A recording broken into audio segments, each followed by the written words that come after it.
EB's in town today, and he's going to be talking about LNG off BC's coast. What do you think about that big deal that just got signed? I assume that's going to be good for your neck of the woods? Oh, without a doubt, and we've been working on it for years, decades. I actually started working on LNG back in 2004. Right. So I'm glad to see BC's finally woken up. Yeah. What do you think about maybe taking LNG to Churchill?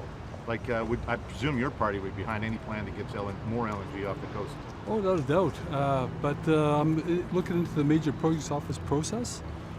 I'm not sure if that's what industry wants to see in terms of a timeline being expedited. So I have my doubts so far. The other big issue that I thought would be on the national projects list was taking a hydro line from BC and running it up to Yukon, to get the Yukon, folks in the Yukon off diesel. I'm assuming that too would go through your territory or Bob Zimmer's territory. Is there much discussion about that, particularly among First Nations, that would they like a transmission line? Well, we're very energy deficient in BC, especially when it comes to electricity. I'm not sure if that actually translates all across Canada, but what I'm seeing more and more of is more organizations and First Nations want to talk about using natural gas to produce electricity. So I don't know if that fits within the emissions plan that Canada has or not, but energy seems to be the main question now, especially when you consider BC had been buying electricity from the United States, who may produce that electricity from natural gas and coal in the first place. Yep.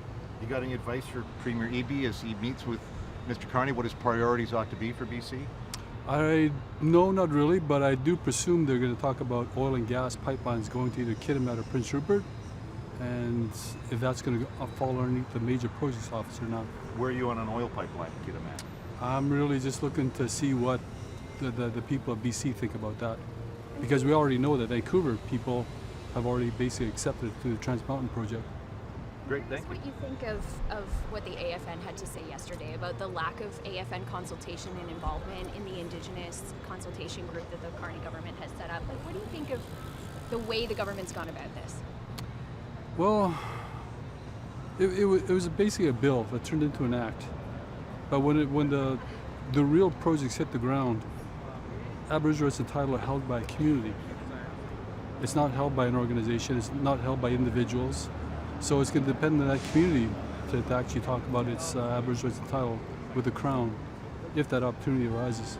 Do you think it's the proper thing for the government to take the approach of taking each individual project, determining which communities are affected by it, and then talking with them directly, rather than trying to go through the AFN or go through some broader process? Well, the courts have already determined that, especially the Higher Court case of 2004. It specifically says that you've got to go to affected First Nations. Now, under that same case law, though, the courts have said you've got to determine the scope of the infringement and the strength of the claim. So this has already been in place for the better part of 20 years. I don't know why we're trying to reinvent the wheel here.